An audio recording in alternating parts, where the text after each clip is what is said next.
We're going to carry on where we stopped last week. जहाँ हम पिछली बार जहाँ हम रुके थे वहीं से आगे चलेंगे. We began on the Lord's Prayer. हमने प्रभु की प्रार्थना पे मनन शुरू किया था. The relevance of Lord's Prayer in today's context. आज के संदर्भ में प्रभु की प्रार्थना का क्या अहमियत है वो हमने देखा था. It's very much relevant today. ये बहुत ही उसका संदर्भ अभी भी है. But part of the prayer already is answered by the Lord on the cross. पर जो प्रार्थना का बहुत बड़ा भाग जो है प्रभु ने क्रूस पे उसका उत्तर पहले ही दे दिया. And the rest of the prayer, actually we have a role to play in fulfilling that prayer request.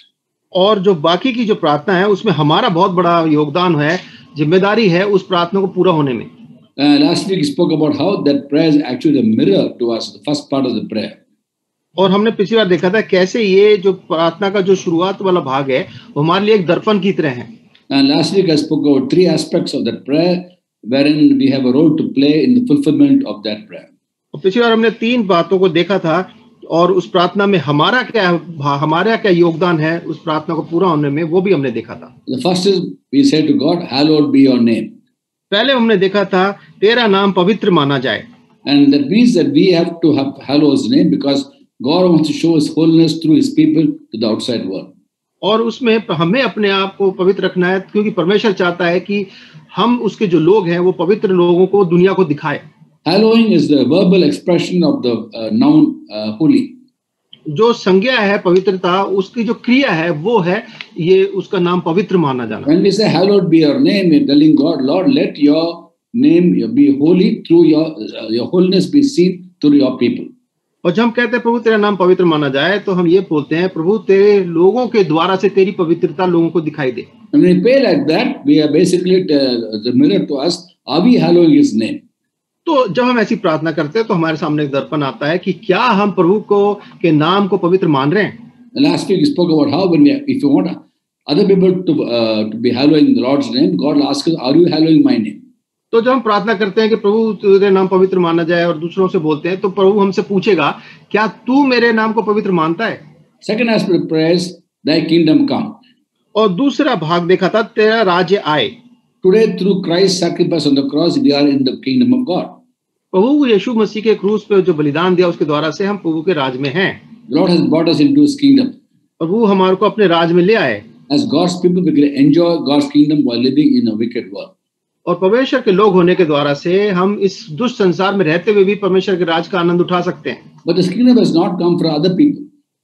पर ये राज्य जो है दूसरे लोगों के लिए नहीं आया. They don't know about the Lord and this gospel of the kingdom is not yet preached to them.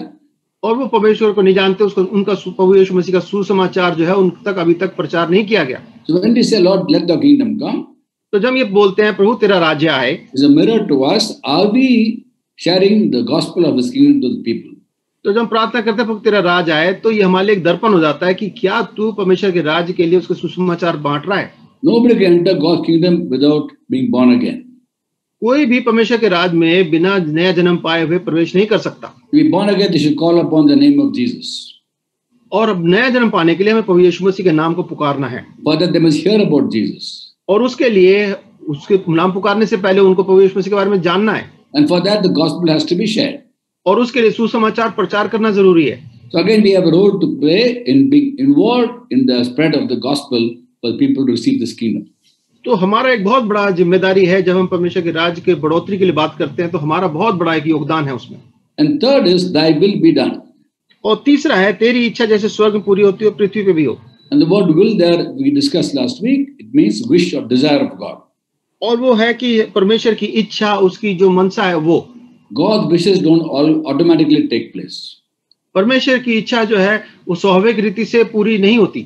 We have to find out the will of God and do the will of God. हमें परमेश्वर की इच्छा को जानना है और फिर उसको पूरा करना है. Ephesians 5:17 says, "Do not be foolish, but understand what the Lord's will is." और इफिसियों 5:17 में लिखा है कि तुम किसी कारण निर्बुद्ध ना हो पर ध्यान से समझो कि प्रभु की इच्छा क्या है. So when we pray, "Let your will be done," the Lord will ask us, "Are you doing my will?" तो हम कहते हैं जब तेरी इच्छा पूरी हो तो क्या हम परमेश्वर से पूछेंगे कि क्या तुम मेरी इच्छा पूरी करते हो. If you want other people to do my will, you must be doing my will. अगर तुम चाहते हो कि दूसरे लोग मेरी इच्छा पूरी करें तो पहले तुम उस मेरी इच्छा को पूरी करो. So all the three prayers or the requests actually reflect on our walk with God. तो ये तीनों प्रार्थना जो है ये वास्तव में हमारा परमेश्वर के साथ कैसा चल रहे हैं, हम कैसे चल रहे हैं उसको दिखाता है। So when we pray this prayer, में ये प्रार्थना करते हैं, at every sentence you have to stop and pause. हर वाक्य के बाद हमें रुकना है और उसको देखना है। What am I doing with regard to this?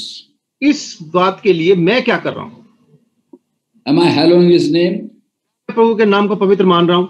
Am I involved in the gospel of the kingdom being spread? क्या मैं परमेश्वर के राज के सुसमाचार के लिए उसमें मैं उसमें काम कर रहा हूँ? Am I doing His will? क्या मैं उसकी इच्छा पूरी कर रहा हूँ? The three aspects of the prayer we discussed last week. ये पिछले हफ्ते हमने ये प्रार्थना के प्रभु की प्रार्थना के 3 भाग हमने देख लिए थे। The fourth is, give us this day our daily bread. और चौथी बात है कि हमारे दिन भर की रोटी आज हमें दे। Now, very interesting to know, when you really mean this prayer, you won't pray this prayer at night. तो बड़ी अद्भुत बात है इस प्रार्थना के बारे में कि जब ये प्रार्थना हम करते हैं तो हम इसको रात में नहीं करते। Imagine having a night meeting in the church, then you say, give us this day our daily bread. अगर This day is already over. इसको रात में कल्पना कीजिए, कोई रात में इस प्रार्थना को कर रहा है कि हमारी आज की रोटी आज हमें दे, और तो ये दिन भर के लिए दे, तो दिन तो खत्म हो चुका है। So at we don't mean what we say. इसका मतलब हम जो प्रार्थना कर रहे हैं उसको हम उसका मायने समझ नहीं रहे। And in fact, we should pray, give us this night our nightly bread. हमें ये प्रार्थना करनी चाहिए कि आज रात की रोटी हमें रात को दे। A simple example of that we don't mean what we pray. एक साधारण सा उदाहरण है कि जब हम प्रार्थना करते हैं तो हम उसका मायने नहीं समझते जब प्रार्थना करते हैं। Early morning when you pray, Lord, give us this day our daily bread, that makes sense. अगर हम सुबह ये प्रार्थना करते हैं पूरा आज दिन भर की रोटी हमें दे, तो इसका कोई मतलब समझ में आता है। But not at night. रात का इसको मतलब नहीं समझ में आता। Day is already over. दिन तो खत्म हो चुका है। Let me explain this prayer. इस प्रार्थना को समझाते हैं। The word give us this day our daily bread, that word daily actually means epiosios. और ये जो रोज है इसका मतलब एपोसियोस है यूनानी भाषा में। Epiosios. एपियोसियोस। It means my all sufficient needful bread. इसका मतलब जितनी जरूरत है सब चीज पूरी करने के लिए जरूरत के अनुसार रोटी। Now, what is necessary for us that day, God will give us. जो उस दिन के लिए हमारी जरूरत है प्रभु हमें देंगे। Imagine you get up in the morning and say, Lord, give me this day my daily bread. आप सुबह उठ के अगर बात बोलते हैं कि प्रभु आज दिन भर की रोटी मुझे दे। That word epiosios or daily, actually in Greek it means, give me today my all sufficient bread. What is sufficient for me today, you give it to me.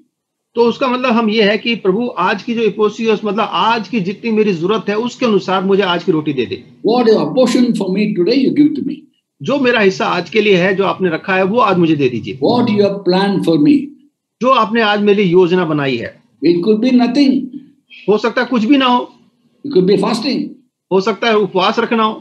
Or a day of fasting, how can you say, give me my daily bread? उपवास के दिन आप कैसे कह सकते हैं मुझे आज की रोटी दे दे। Actually, the word epiosios means whatever you apportion for me today, what you want me to have, that you give it to me. और इसका मतलब है कि एपोसियोस का मतलब जो आज मेरी जरूरत है जो मेरे को आज के लिए आपका मेरी योजना है उसके अनुसार दे दे। It means you're trusting in God to give you exactly what necessary for you for that day. परमेश्वर पर विश्वास करना है कि प्रभु मेरा पूरा भरोसा है जो आज मेरी जरूरत है उसके अनुसार आप मुझे देंगे। When you believe that God has heard that part of the prayer, और जब आपको ये भरोसा है कि ये प्रभु ने आपकी इस प्रार्थना को सुना है, you will not grumble about lack of food. तो आपको जब अगर खाना नहीं मिलेगा तो आप उसके लिए कुड़कुड़ाएंगे नहीं। No food, lack of, I mean, what you want to have, you're not having. Having less than what you have, you won't grumble because you said daily bread was sufficient bread to give me. हाँ, तो आप जब आप ये प्रार्थना करेंगे तो मुझे आज की जो मेरी जरूरत के अनुसार है वो दे दे, तो अगर हमारे को हमारी जरूरत के हमारी मनसा के अनुसार अगर हमें नहीं मिलेगा हमारी इच्छा के अनुसार तो हम कुड़कुड़ाएंगे नहीं। You may not get what you desire to have, but God knows what you need. He'll give it to you. So don't grumble. Thank God. तो जो हमारी इच्छा है उसके अनुसार प्रभु ना भी दे तो हम उसको कुड़कुड़ाएंगे नहीं, क्योंकि प्रभु जानता है कि हमारे आज की क्या जरूरत है। In fact, I would say never complain about food. बल्कि ये हम भाई कह रहे हैं कि ये है कि हमें रोटी के लिए खाने के लिए तो कभी शिकायत करनी ही नहीं चाहिए। Living in India with 70% of people below the basic poverty line. और भारत जैसे देश में जहाँ 70% लोग जो गरीबी रेखा से नीचे हैं, How many are dying in hunger in India? कितने लोग भूख से मर जाते हैं। More people die out of hunger than out of COVID. You know that? और ज्यादा लोग कोविड से भी ज्यादा लोग भूख से मर जाते हैं। And we have got food to eat. हमारे पास तो रोटी है खाने के लिए, maybe more salt, maybe less salt, but we have food. हमारे पास चाहे थोड़ा नमक ज्यादा हो गया या कम हो गया, पर खाना तो है। So living in an environment like India, we should never complain about food. तो भारत जैसे देश में रहते हुए हमें कभी खाने के लिए नहीं कुड़कुड़ाना चाहिए। If you pray this prayer in the morning, Lord, give me today my sufficient bread, whatever you get that day, that is for you. तो हम जब ये प्रार्थना करते हैं, प्रभु आज की रोटी मुझे दे दे, तो प्रभु जो आज हमारे लिए, जो हमारी जरूरत के अनुसार दे रहा है, वो हमारे लिए काफी है। If you say, give me today what I want to have, that's a different story. अगर हम कहें प्रभु मुझे जो मुझे चाहिए वो आज दे दे, तो वो अलग कहानी है। But this is episios. ये तो Give me what is necessary for me. What you have planned for me, you give me. हाँ, पर हम तो इपोसियोस वाली प्रार्थना करते हैं, प्रभु जो मेरी जरूरत के है, जो आप मेरी इच्छा के, आपकी इच्छा अनुसार है, वो मुझे दे दीजिए। And that is not just physical bread. और ये कोई शारीरिक रोटी ही की बात नहीं है। Of course, there the word used is artos. Artos means bread only. ARTOS. That's the word used in Greek. और यूनानी भाषा में आर्टोस वर्ड है, मतलब कि वो रोटी के लिए ही शब्द यूज किया गया है। But the principle behind that is whatever good thing we have is from God only. इसके पीछे सिद्धांत ये है कि जो भी भली चीज हमारे पास है वो प्रभु की ओर से है, And He provide our needs. और हमारी जरूरतों को पूरा करेगा। That prayer is a very, very serious prayer. और ये प्रार्थना बड़ी गंभीर प्रार्थना है। Once you pray that prayer and then you come grumble about what you didn't get that day, God in the morning only said you want sufficient bread. This is sufficient for you, so don't grumble. और अगर हम कुड़कुड़ाते हैं तो प्रभु कहेगा तूने सुबह ही तो प्रार्थना करी, जो जरूरत के अनुसार मुझे दे दे, अब मैंने तेरी जरूरत के अनुसार जो दिया है, वो जो जरूरत तेरी है उसके अनुसार दे दिया है। In Christian life, we should be godly and be content. तो मसीह जीवन में हमें पवित्र रहना है और बिल्कुल संतुष्ट रहना है। 1 Timothy 6:6 says, पहला तिमोथी 6:6 में लिखा है, Godliness with contentment is great gain. और Godliness with contentment is great gain. संतोष सहित भक्ति बड़ी कमाई है। So contentment means we will not complain about our physical requirements. Whatever we get, we thank God for that. तो हम जब हमारे को प्रभु देता है, हमारी जरूरत के अनुसार देता है, हम उसके लिए धन्यवाद देते हैं, कुड़कुड़ाते नहीं है। So when you pray in the morning, give us this day our daily bread. तो जब हम सुबह प्रार्थना करते हैं, प्रभु आज की रोटी मुझे दे दे, Before you go to sleep at night, जिससे पहले कि हम सोने के लिए जाएं, thank God. धन्यवाद दें। Thank God you've given me my daily bread today. प्रभु तेरा धन्यवाद, तूने आज के लिए मेरी रोटी मुझे दे दी। Now give me good sleep at night. अब रात को मुझे एक अच्छी नींद दे, Because He only makes us dwell in safety. क्योंकि वो ही हमारे को सुरक्षा में रहने के लिए वही हमारा इंतजाम करता है। In Psalm 4:8 it says, भजन 4 अध्याय उसकी 8वीं आयत में लिखा है, I will lie down and sleep in peace, for you alone, O Lord, make me dwell in safety. मैं शांति से लेट जाऊंगा और सो जाऊंगा, क्योंकि हे यहोवा केवल तू ही मुझको एकांत में निश्चिंत रखता है, रहने देता है। And number 5 और 5वीं बात is about forgiveness. वो है क्षमा करने वाली बात। Forgive us our trespasses as we forgive those who trespass against us. जिस प्रकार हम अपने अपराधियों को क्षमा करते हैं, वैसे ही तू भी हमारे अपराधों को क्षमा कर। Please remember this was given by Jesus before the cross. पर याद रखिए, ये जो प्रभु ने दिया था प्रार्थना, ये क्रूस पे चढ़ने से पहले की बात है। He's primarily speaking to the Jews. और वो पहली बात तो वो यहूदियों से बात कर रहे हैं। And Judaism says, eye for an eye, tooth for a tooth. और उस बाइबल में तो लिखा है कि यहूदियों के हिसाब से तो आंख के बदले आंख, दांत के बदले दांत। And of course, the Lord changed all that. पर प्रभु यीशु मसीह ने सब बदल दिया। But here He says for them to pray, forgive us our trespasses as we forgive those who trespass against us. वो यहाँ प्रार्थना करते हैं कि जैसे हम अपने अपराधियों को क्षमा करते हैं, वैसे तू भी हमारे अपराधों को क्षमा कर दे। In Judaism, if someone harms you, you have right to harm him back. यहूदी जो धर्म है उसमें अगर आपको कोई नुकसान पहुंचाता है तो आपके पास अधिकार है, आप उसको उल्टा उसको बदला ले सकते हैं अपना। Eye for an eye and tooth for a tooth. दांत के बदले दांत, आंख के बदले आंख। Here Jesus says for them to pray, if I forgive others, you forgive me. और यहाँ पे प्रभु ने सिखाया कि अगर मैं अपने अपराधियों को क्षमा करता हूँ तो आप मुझे भी क्षमा कर दीजिए। If I don't forgive others, don't forgive me. That's what He's saying. इसका मतलब यह है कि अगर मैं नहीं क्षमा करता तो आप भी मुझे क्षमा ना करें। Now this prayer is actually changed now. अब ये प्रार्थना जो है वास्तव में तो बिल्कुल बदल गई है। I'll tell you why.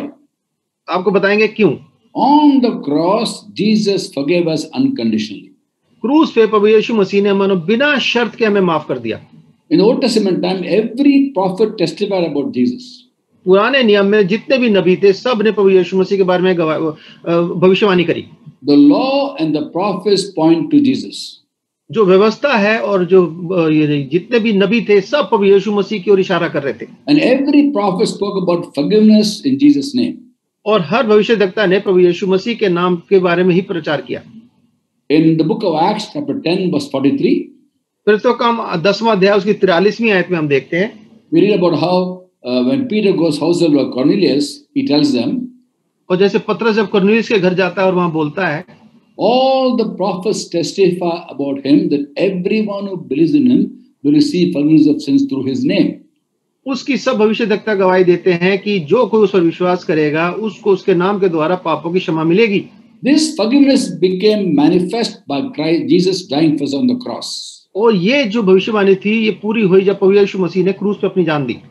He took away our sins on the cross, took away punishment and gave us peace. हमारी सारी सजा प्रभु यीशु मसीह ने अपने ऊपर ले ली, हमें क्षमा किया और हमें शांति दी। And by the blood of Christ we are made perfect today. प्रभु यीशु मसीह के लहू के द्वारा से हम बिल्कुल सिद्ध हो जाते हैं आज। So today after the cross our sins have been forgiven. और क्रूस के बाद हमारे सारे पाप जो हैं वो क्षमा हो चुके हैं। And since our sins have been forgiven, we forgive others. और क्योंकि हमारे पाप क्षमा हो गए, हम दूसरों के पापों को भी क्षमा करते हैं। Today forgiveness is not a choice for us. We have to forgive because they have been forgiven. ये हम दूसरों को क्षमा करें, इसमें हमारे पास कोई चुनाव नहीं है, क्योंकि प्रभु ने हमारे को पहले क्षमा कर दिया है। Since it's forgiveness and unconditional forgiveness, we forgive others. क्योंकि परमेश्वर ने हमारे बिना शर्त हमें माफ किया है, हम भी दूसरों को बिना शर्त माफ करें।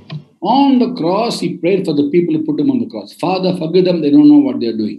प्रभु ने क्रूस पे जिन लोगों ने उसको चढ़ाया उनके लिए प्रार्थना की, प्रभु इनके माफ कर दे, नहीं जानते क्या कर रहे हैं। Nobody said sorry. किसी ने भी माफी नहीं मांगी, He forgave them unconditionally. प्रभु ने उनको बिना उनकी माफी मांगे उनको माफ कर दिया। Today, many Christians say, "I am willing to forgive others, but they must ask me forgiveness." आज बहुत से मसीह लोग बोलते हैं मैं उसको क्षमा तो कर दूंगा पर वो मुझसे माफी मांगे पहले। When Stephen was being stoned to death, जब स्तिफनुस को पथरवा करके मारा जा रहा था, one among them was Saul, who was supervising the stoning. और एक उनमें जो सारी चीजों को देख रहा था वो शौल था, Who was actually the manager there, actually supervising the stoning. वो सब चीजों को बंदोबस्त कर रहा था, वही उसको पथरवा करवा रहा था। And when as Stephen was being stoned to death, he prayed for those people who were stoning him. और जब स्तिफनुस का पथरवा हो रहा था, स्तिफनुस उन लोगों के लिए प्रार्थना करता है। In the book of Acts, chapter 7, verse 60, he says, "Lord, do not hold this sin against them." और फिर तो काम 7वां अध्याय उसकी 60वीं आयत में वो कहता है कि प्रभु इनके ये पाप इनके ऊपर मत लगाना। Nobody said sorry. Nobody said, "I'll stop stoning." किसी ने भी माफी नहीं मांगी, किसी ने भी ये नहीं कहा हम पत्थर नहीं मारेंगे अब। The main leader there was Saul. और जो वहां पे सबसे मुखिया था वो सौल ही था। If he had told the stoners, "Don't stone him anymore," enough of stoning, they would have stopped. और अगर वो कहता कि भाई इसको और पत्थर मत मारो तो शायद वो रुक जाते। He was the leader there. नेता था। And Stephen is praying for him. और स्तिफनुस उनके लिए प्रार्थना कर रहा है, Lord, don't hold this sin against them. प्रभु ये पाप जो है इनके ऊपर मत लगाना। He forgave them unconditionally. Nobody said sorry. Nobody said, "I'll stop stoning." उसने उसको बिना शर्त उनको माफ किया, किसी ने भी उनसे माफी नहीं मांगी कि But पथरवा करने के Stephen लिए। knew that on the cross, Jesus forgave his sins. क्योंकि स्तिफनुस जानता था कि प्रभु यीशु मसीह ने क्रूस के उसके पापों को माफ कर दिया है। Today, as God's people who have received forgiveness, we are called to forgive, and we are called to forgive as God forgave. और हम जो परमेश्वर के लोग हैं हमें बुलाया गया है कि हम क्षमा करें, ऐसे माफ करें जैसे प्रभु ने हमें माफ किया है। Colossians chapter 3, verse 13 says, कुलुसियों 3 उसकी 13वीं आयत में लिखा है, "Bear with each other and forgive whatever sins you have against one another." और यदि किसी को किसी पर दोष देने का कोई कारण हो तो एक दूसरे को सह लो, Forgive as God forgave. और एक दूसरे के अपराध क्षमा करो जैसे प्रभु ने तुम्हारे अपराध क्षमा किए। Before we forgive others, you should understand how God forgave us. इससे पहले हम दूसरों को क्षमा करें, हमें समझना है कि प्रभु ने हमें कैसे माफ किया है। He forgave us unconditionally on the cross. प्रभु ने हमारे को बिना शर्त क्रूस पे हमें माफ कर दिया। And when God forgives, He forgets. और जब प्रभु माफ करता है तो वो भूल भी जाता है, He chooses to forget. वो चुन लेता है कि मैं भूल जाऊंगा। In Jeremiah 31:34, we read यिर्मयाह 31 उसकी 34वीं आयत में लिखा है, the prophecy about New Testament believers. नए नियम के जो विश्वासी हैं उनके लिए He says, "This is the covenant I will make with them at that time," declares the Lord. वो कहता है ये जो बात है ये मैं उनके साथ उस समय के लिए बांधूंगा। It's a prophecy about the new covenant through Christ. और ये नए वाचा का प्रभु यीशु मसीह के द्वारा से जो वाचा है उसके बारे में बात करता है। This is the covenant I will make with them at that time, declares the Lord. वो कहता है वो उस समय के लिए मैं उनसे ये 31-34 brother 31st chapter, 33rd verse. हाँ 33rd, हाँ, परंतु जो वाचा मैं उस दिन इजराइल के घराने से बांधूंगा वो यह है कि वो, हाँ ठीक है, I'll put my law in the minds, write it in their hearts. मैं वो व्यवस्था उनके मन में समाऊंगा, उनके हृदय पे लिखूंगा। Verse 34 it says, I will remember their sins no more. Verse 34. और 34वीं आयत में कहता है कि मैं उनके पापों को फिर स्मरण नहीं करूंगा। God chooses to forget our sins. और प्रभु चुन लेता है कि हमारे पापों को क्षमा करे। And He forgave us unconditionally on the cross. और बिना शर्त के उसने क्रूस पे हमें माफ कर दिया। That's how we have been forgiven today after the cross. और इस तरह से क्रूस के बाद हम इस तरह से माफ किए जाते हैं। So since we have been forgiven in this manner, in response we forgive others in the same way like God forgave. और जब हमें प्रभु ने इस तरीके से माफ किया है तो हम भी इसी तरीके से अपने कसूरवारों को माफ कर देते हैं। We forgive people unconditionally and choose to forget their sins. हम अपने जिन्होंने हमारे विरुद्ध अपराध किया है उनको बिना शर्त माफ करते हैं और उनको भूल भी जाते हैं। When we don't forget somebody's sins against us, अगर हम जो हमारे विरुद्ध में किसी ने अपराध किया और उसको भूलते नहीं है, then it's like drinking poison and expecting that person to die. तो वो इस तरह से है कि हम जहर पिए और उम्मीद करें कि वो मर जाएगा। It's a very stupid thing to do. ये बड़ी मूर्खता वाली बात है। So first of all, we must understand we have been forgiven. We thank God for the forgiveness, and we must thank God that He forgot us, put our sins behind us, and therefore we find it very easy to forgive others. तो हम परमेश्वर का धन्यवाद करते हैं, प्रभु तूने मुझे क्षमा कर दिया, मेरे पापों को भूल गया, और इस तरह से हम धन्यवाद देते हैं और इस तरह से हम दूसरों को भी माफ करते हैं। Let's go back to the prayer which Jesus prescribed before the cross. क्रूस पे चढ़ने से पहले प्रभु ने जो प्रार्थना की उसको हम देखें। अगर At that time, blood was not shed on the cross. उस समय तक क्रूस पे लहू नहीं बहाया गया था। At that time, forgiveness was conditional. उस समय तक जो माफी थी वो शर्त के साथ थी। I'll give an example. उदाहरण देते हैं। The Lord told the disciples in Luke 17 chapter 3 and 4. लूका 17वां अध्याय 3 से 4 आयत में प्रभु यीशु मसीह एक उदाहरण देते हैं। If your brother sins, rebuke him. कि अगर तेरा भाई तेरे से अपराध करे तो उसे समझा दे। If he repents, forgive him. अगर पछताए तो क्षमा भी कर दे। If he sins against you 7 times a day and 7 times he repents, forgive him. और अगर वो दिन में 7 बार तेरे पे अपराध करे 7 बार उसे माफ कर दे। And they respond by saying, increase our faith. और वो उत्तर देते हैं, प्रभु हमारे विश्वास को बढ़ा। That is before the cross. और ये क्रूस से पहले की बात है। On the cross he shed blood. By faith in that blood, every sin has been cleansed. और जब क्रूस पे प्रभु यीशु मसीह ने अपना लहू बहा दिया, उस क्रूस के लहू बहे हुए लहू पे जब हम विश्वास करते हैं तो हमारे सारे अपराध क्षमा हो जाते हैं। How does the Lord's Prayer in this portion change today? अब इस आज के समय में प्रभु की जो प्रार्थना कैसे बदल गई है, बदल जाती है। How I pray. हम कैसे प्रार्थना करते हैं? I'll tell you how I pray. भाई कैसे प्रार्थना करते हैं? Instead of saying, forgive me my sins as I forgive others their sins, इसके बदले कि ये बोलना कि प्रभु जिस प्रकार मैं अपने अपराधियों को क्षमा करता हूँ, आप भी मुझे क्षमा कर दें। I tell God, कहते हैं, Lord, since you have forgiven me my sins, I forgive them their sins. कि प्रभु क्योंकि आपने मेरे पापों को क्षमा कर दिया है, मैं उनके पापों को क्षमा कर देता हूँ। You have forgiven me, Lord. आपने तो मुझे माफ कर दिया है, So I forgive them. इसलिए मैं भी उनको माफ कर देता हूँ। And I choose to forget that. और मैं उनको ये चुन लेता हूँ कि मैं उसको भूल भी जाऊंगा। Thank you for your forgiveness of my sins. आपका धन्यवाद, आपने मेरे पापों को क्षमा कर दिया। Since you have forgiven me, I choose to forgive and forget. क्योंकि आपने मुझे क्षमा कर दिया, इसलिए मैं भी चुन लेता हूँ कि उनको माफ कर दूं और भूल जाऊं। Give me wisdom not to remember their sins against me. मुझे बुद्धि दे कि मैं उनके अपराधों को दोबारा स्मरण भी ना करूं। Give me your love also. अपना प्रेम भी मुझे दें। Because 1 Corinthians 13:5 says, क्योंकि पहला कोरिन्थियों 13वां अध्याय उसकी 5वीं आयत में लिखा है, love keeps no record of wrongs. कि प्रेम जो है वो किसी भी बात का लेखा नहीं, उसको लेखा नहीं रखता उसका। Now someone does some harm to you, remember that. That's not right before God. That's not love. अगर कोई हमारे wrong to you, don't remember it. अगर कोई हमारे विरुद्ध बुराई करता है उसको हम याद ना रखें। Love keeps no record of wrongs. प्रेम जो है किसी भी जो पूरा हमारे विरोध में बुराइयां हुई हैं उसका लेखा जोखा नहीं रखता। And the Lord told during the Sermon on the Mount in Matthew 5:44. और मत्ती 5:45-44वीं आयत में प्रभु यीशु मसीह ने बोला, love your enemies. कि अपने वैरियों से प्रेम कर। Put them both together. और इन दोनों को हम एक साथ मिला दें। Love your enemies. प्रेम करें। And love keep no record of wrongs. और प्रेम जो है किसी गलती का लेखा जोखा भी नहीं रखता। Means we keep no record of the wrongs of our enemies against us. इसका मतलब कि जो हमारे बैरियों ने हमारे विरोध में पाप की, वो बुराइयां की हमारे विरोध, हम उसका कोई लेखा जोखा नहीं रखते। Because our Lord keeps a record of our sins against him. When we were enemies of God, he loved us.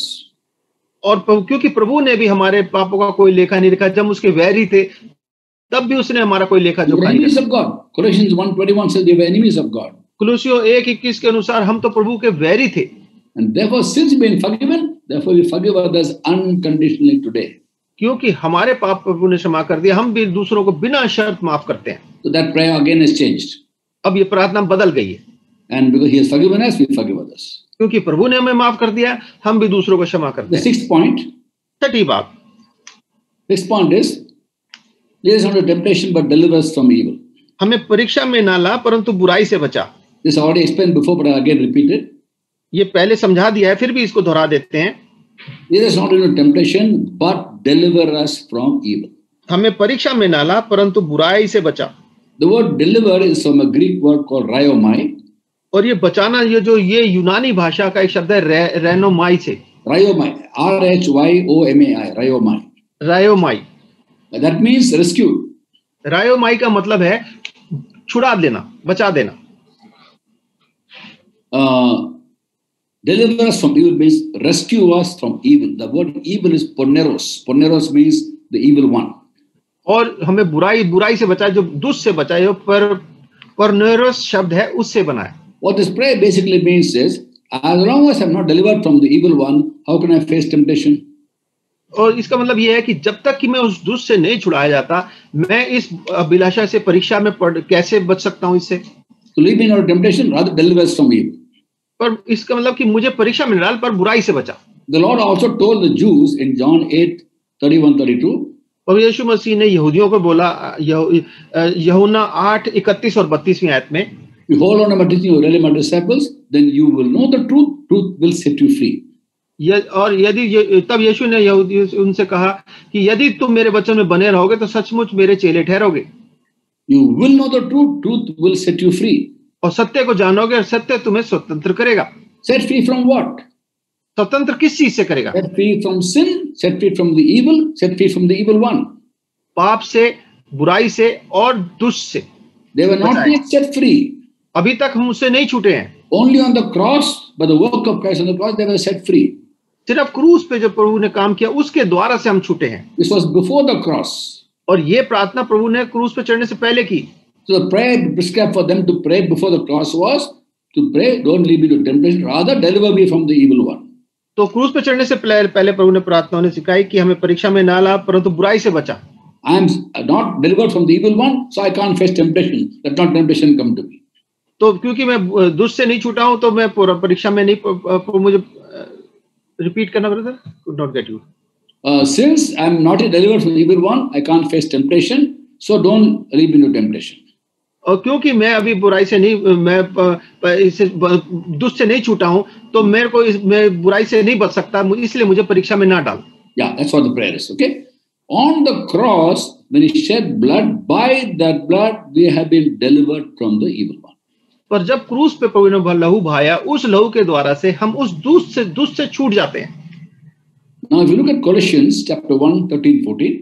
कुलुसियों पहला अध्याय है, उसकी 13वीं और 14वीं आयत को अगर हम देखें, Paul writes, पौलुस कहता है, For he has rescued us from the dominion of darkness and has brought us to the kingdom of the Son he loves, in whom we have redemption, the forgiveness of sins. उसी ने हमें अंधकार के वंश से छुड़ाकर अपने प्रिय पुत्र के राज में प्रवेश कराया है, जिससे हमें छुटकारा अर्थात पापों की क्षमा प्राप्त होती है। So he said he has rescued us. It's past tense. वो कहता है उसने हमें छुड़ाया, हमें भूतकाल की बात है। Now the word chudaya in Hindi or rescued actually in Greek is the raiomai, but it's past tense. और यूनानी भाषा में ये रायोमाई शब्द है जो कि भूतकाल की बात है। So already it's done on the cross. वो तो क्रूस पे प्रभु ने पहले ही पूरा कर दिया। We have been rescued from the evil one. Now we are in the kingdom of God. हम तो दुष्ट से छूट गए हैं, अब हम प्रभु के राज्य में हैं। The kingdom of God is power. प्रभु का राज्य जो है वो सामर्थ है। 1 Corinthians 4:20 says, "Kingdom of God is power." पहला कुरिन्थियों 4 उसकी 19 chapter 4 verse 20. चौथा अध्याय उसकी 20वीं आयत में लिखा है कि हम परमेश्वर के राज्य की बातें सामर्थ की हैं। So therefore, since now we are in the kingdom of God, we can have strength to face temptation. और जब हम प्रभु के राज में हम उसके राज में होते हैं, हमारे को परमेश्वर सामर्थ्य देता है कि हम इस परीक्षाओं का सामना कर सकें। Today we have the Holy Spirit living inside us. आज हमारे अंदर पवित्र आत्मा हमारे अंदर है। He empowers us to say no to temptation today.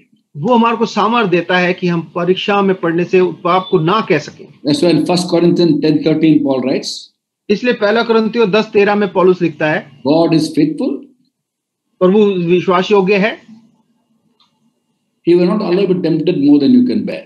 और वो हमारे को हमारे सहने से ज्यादा हमारे को परीक्षा में नहीं पड़ने देगा। With every temptation, the way out I can stand up under it. पर हर परीक्षा के साथ निकास भी करेगा जिस ताकि तुम सह सको। Now the word temptation there is a word called pyrasmos. और यहाँ जो परीक्षा शब्द है वो यूनानी भाषा में पायरोस्मोस शब्द है। And pyrasmos can mean test or temptation. Both mean the same. और वो पायरोस्मोस शब्द का मतलब है टेस्ट या परीक्षा या प्रलोभन। Now when you face temptation, it's actually a temptation. Temptation is actually a test of our faith. और प्रलोभन जो है हमारे विश्वास की एक परीक्षा है। And every test is a temptation to give up our faith. और हर एक परीक्षा हमारे को यही कहती है कि हम अपने विश्वास को छोड़ दें। So both are related. इसलिए दोनों एक साथ मिले हुए हैं। And God is faithful. It says He will not allow us to be tested, tempted more than we can bear. और परमेश्वर वचन कह रहा है कि परमेश्वर विश्वास योग्य है, हमारे सहने से बाहर हमारे को परीक्षा में नहीं पड़ने देगा। Today, because we have been given strength, आज हमारे को क्योंकि सामर्थ्य मिली हुई है, God allows us to face temptation. परमेश्वर हमारे को परीक्षा में जाने देता है। In a way, He will lead us into temptation. और एक तरीके से तो हमारे को परीक्षा में लेके जाता है। I'll give an example. Take Luke chapter 4. लूका उसका 4था अध्याय देखें अगर हम, verse 1 onwards. उसकी पहली आयत से आगे। After our Lord was baptized, जब प्रभु यीशु मसीह का यूहन्ना बपतिस्मा देने वाले ने प्रभु यीशु मसीह को बपतिस्मा दिया, at the time He was baptized, the Holy Spirit came upon Him like a dove. और उसके बाद पवित्र आत्मा जी कबूतर के नाई उसके ऊपर कबूतर के नाई उसके ऊपर उतरी। And Luke chapter 4 verse 1 says, और लूका 4था अध्याय उसकी पहली आयत में लिखा है, Jesus, full of the Holy Spirit, was led by the Spirit to the wilderness. 40 days and 40 nights he was tempted by the devil. फिर यीशु पवित्र आत्मा से भरा हुआ यरदन से लौटा और 40 दिन तक आत्मा की सिखाए से जंगल में फिरता रहा और शैतान उसकी परीक्षा करता रहा। The tempter was not the Holy Spirit. और यहाँ जो परीक्षा करने वाला था वो पवित्र आत्मा जी नहीं थे। The tempter was the devil. या परीक्षा करने वाला शैतान था। But the one who led Jesus into temptation was the Holy Spirit. और प्रभु यीशु मसीह को जो परीक्षा में लेके गए, अगुवाई करके लेके गए, वो पवित्र आत्मा जी थे। But not before empowering him with the Spirit of God, with the power of God. पर जब उससे पहले नहीं लेके गए जब तक कि पवित्र आत्मा जी से भर नहीं गए। That's why the Bible says in Hebrews 9:14, इसलिए इब्रानियों 9:14 में लिखा है, through the eternal Spirit he offered himself unblemished to God. और उस पवित्र आत्मा के द्वारा से परमेश्वर ने, प्रभु यीशु मसीह ने अपने आप को निर्दोष करके चढ़ाया The परमेश्वर के same सामने। Holy Spirit been given to you and me, और यही पवित्र आत्मा जी परमेश्वर ने आपको और मुझे भी दी है, who lives inside us, जो हमारे अंदर रहते हैं, who empowers us, जो हमारे को सामर्थ्य देते हैं who's given us victory even over the devil. और हमारे को शैतान के ऊपर भी विजय देते हैं। Lord has given us victory even over the devil today. परमेश्वर ने हमारे को शैतान के ऊपर भी विजय दी है। Because we have been rescued from the evil one, क्योंकि हम इस दुष्ट से छूट गए हैं, because God has given us everything we need for life and godliness. और परमेश्वर ने सब चीजें जो हमारे को पवित्रता और निर्दोष जीवन जिताने के लिए दी हैं वो दी हैं। Today He allows us to face temptation, और आज हमें वो होने देता है कि हम परीक्षा में जाएं, that we can have victory over temptation. ताकि हम इस परीक्षाओं के ऊपर विजय प्राप्त कर सकें। God never tempts us. परमेश्वर कभी हमारी परीक्षा नहीं करते, He allows us to face temptation. परमेश्वर होने देते हैं कि हमारी परीक्षा हो। In James chapter 1, 13 to 15 we read, याकूब पहला अध्याय उसकी 13 से 15वीं आयत के बीच में हम पढ़ते हैं, when tempted, no one should say God is tempting me. और जब परीक्षा हो तो यह ना कहे कि परमेश्वर मेरी परीक्षा कर रहे हैं, For God cannot be tempted by anyone. क्योंकि परमेश्वर किसी की परीक्षा नहीं करते। Each one is tempted when by his own evil desire he is dragged away and enticed. और प्रत्येक व्यक्ति अपनी ही अभिलाषा में खिंचकर और फंसकर परीक्षा में पड़ता है। When desire is conceived, it gives birth to sin. When sin is full grown, it leads to death. फिर अभिलाषा गर्भवती होकर पाप को जन्मती है और पाप जब बढ़ जाता है तो मृत्यु को उत्पन्न करता है। God won't tempt anybody. परमेश्वर किसी की परीक्षा नहीं करते। He allows us to face temptation. परमेश्वर होने देता है कि हमारी परीक्षा हो। Devil enters us with the things of this world to tempt us. शैतान संसार की चीजों से हमें प्रलोभन देता है कि हमारे को परीक्षा में डाले, But because we have been rescued from the evil one, पर क्योंकि हम उस दुष्ट से छूट चुके हैं, God has empowered us today, परमेश्वर ने अपनी सामर्थ से भर रखा है, so we face temptations. इसलिए हम परीक्षाओं का सामना करते हैं, So today we have been delivered from the evil one. ताकि और आज हम दुष्ट से छूट चुके हैं। So how do I pray that prayer today, Lord's prayer today in today's context? तो आज के संदर्भ में प्रभु की प्रार्थना मैं किस तरह से प्रार्थना करूं?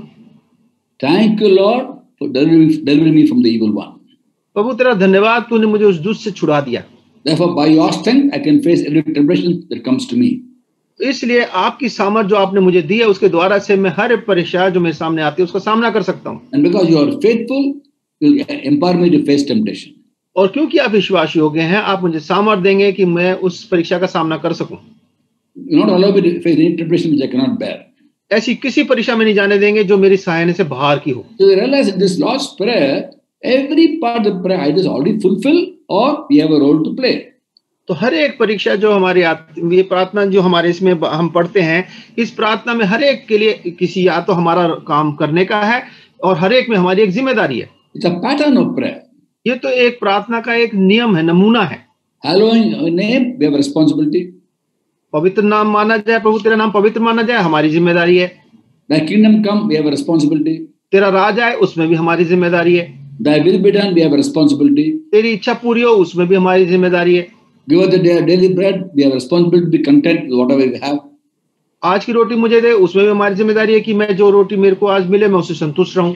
So night time we thank God for the bread is given us, or lack of bread is given, sufficient bread is given us. रात को हम धन्यवाद करके परमेश्वर का सोए कि प्रभु मेरे को आज जो जरूरत थी आप उसके अनुसार आपने मुझे रोटी दी। It comes forgiveness, Lord, I forgive people unconditionally because you are forgiving me unconditionally. और जब क्षमा करने की बात है, प्रभु मैं क्षमा करता हूँ क्योंकि आपने मुझे बिना शर्त के माफ किया है।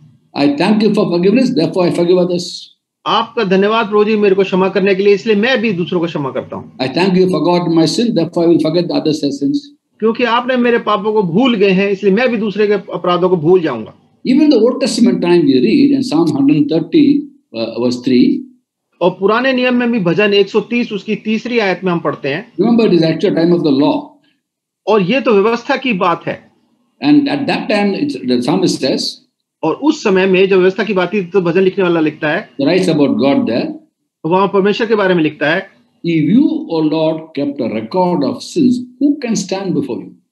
हे प्रभु, यदि तू अधर्म के कामों का लेखा ले तो कौन खड़ा रह सकेगा? But with you there is forgiveness, therefore you are feared. परंतु तू क्षमा करने वाला है जिससे तेरा भय माना जाए। So every prophet in the Old Testament time knew in the heart when the Messiah comes, he will forgive unconditionally on the cross. हर एक भविष्यवक्ता जो पुराने नियम का जानता था कि जब यीशु मसीह आएंगे बिना शर्त के सबको क्रूस पे माफ कर देंगे। Every prophet testified about Jesus. हर एक भविष्यवक्ता ने प्रभु यीशु मसीह के बारे में गवाही दी। Today we are so blessed for the amazing blessings given to us. और आज हम कितने धन्य लोग हैं, परमेश्वर ने इतनी अद्भुत आशीषें हमें दी हैं। This prayer is a very, very profound prayer, the Lord's Prayer. और ये बड़ी शक्तिशाली प्रार्थना है प्रभु यीशु मसीह की। We should not rattle out the prayer in full speed. इस प्रार्थना को हम ऐसे नहीं कि एकदम बड़े रटे तोते का धड़ाधड़ बोल दें। Every phrase is stop and ponder and thank God. हर एक प्रार्थना को हमें रुकना है, समझना है और परमेश्वर को उसके लिए धन्यवाद देना है। And thanking God for His answering prayers and asking God's strength to do what we have to do. और परमेश्वर के लिए जो प्रार्थना का उत्तर दे दिया उसके लिए धन्यवाद दें और हमसे पूछे प्रभु जो सामर्थ मुझे जो काम आपने दिया उसको करने के लिए सामर्थ दें। It's very important that every Christian understands this prayer. और ये बहुत जरूरी है कि हर मसीह इस प्रार्थना को समझे। It's a pattern of prayer. ये तो प्रार्थना का एक नमूना है। In fact, this prayer was asked by in fact the disciples asked him to teach them to pray. और वास्तव में तो ये चेलों ने प्रभु से बोला था कि प्रभु हमारे को प्रार्थना करना सिखा। Just 11th chapter of Luke we read. लूका के 11वें अध्याय में हम पढ़ते हैं, After Jesus finished praying, जब यीशु मसीह ने प्रार्थना खत्म कर दी, his own personal prayer, he spent a long time he prayed this alone. वो अकेले में जब वो व्यक्तिगत तौर पे प्रार्थना करते थे, लंबी प्रार्थना करते थे। And one of the disciples told him, और एक चेले ने आके प्रभु यीशु मसीह को बोला, after seeing him pray for so long, कि जब उसको देखा कि वो इतनी लंबी देर तक प्रार्थना करके आए हैं, teach us to pray like the way John the Baptist taught his disciples how to pray. कि प्रभु जिस तरह से यूहन्ना बपतिस्मा देने वाले अपने चेलों को प्रार्थना करने सिखाया, आप हमें भी सिखाइए। And then the Lord says, when you pray, pray in this manner. और इसलिए प्रभु यीशु मसीह ने कहा इस तरीके से तुम भी प्रार्थना करना। इस तरीके से, in this manner, it's not just a prayer, the manner of prayer. तुम यही प्रार्थना मत बोलना, इस तरीके से तुमने प्रार्थना करना, ये तरीका है, Pattern of prayer. ये नमूना है प्रार्थना करना। So every part of the prayer, we have to pause and think and examine ourselves to see where am I, today's context, where am I in this answer to the prayer. तो जब हम प्रार्थना करते हैं, हमें अपने आप को जांचना है कि मैं इस समय इस प्रार्थना में मैं कहाँ हूँ और मेरी क्या जिम्मेदारी है। If it's just this prayer, it can be over in 3 minutes or 2 minutes. अगर ये ऐसी प्रार्थना होती तो हम तो इसको 2 मिनट में खत्म हो सकती है। In the churches, they just rattle off this prayer full speed. तो चर्च में सारे जो बड़ी स्पीड से इस प्रार्थना को बड़ बोल दें। Now, if the only this prayer you're going to pray, why does the Bible say pray in the Spirit at all times? और अगर ऐसी प्रार्थना करें तो प्रभु क्यों कहते कि हर समय आत्मा में होकर प्रार्थना करो?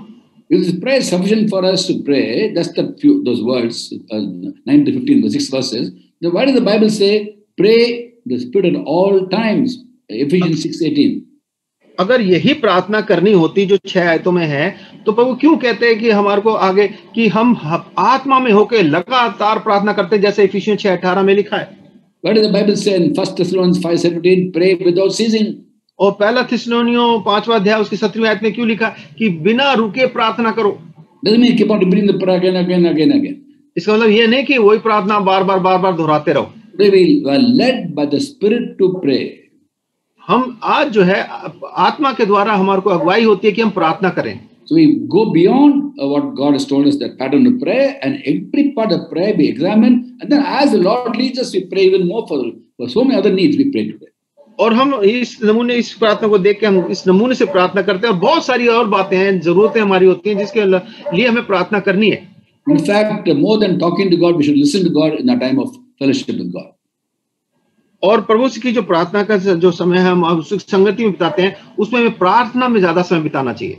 And therefore, I hope you understood this prayer, what it really means for us, and it's important to pause and then thank God for the amazing work He's done for us on the cross, forgiveness, empowering, delivering us from evil one, and also we have a responsibility also to hallow His name, to do His will, to spread the kingdom of God, the message of the kingdom of God, be content with whatever daily bread He gives us, and never complain or question God, but simply rejoice in the fact we belong to Him, we are bought by His blood.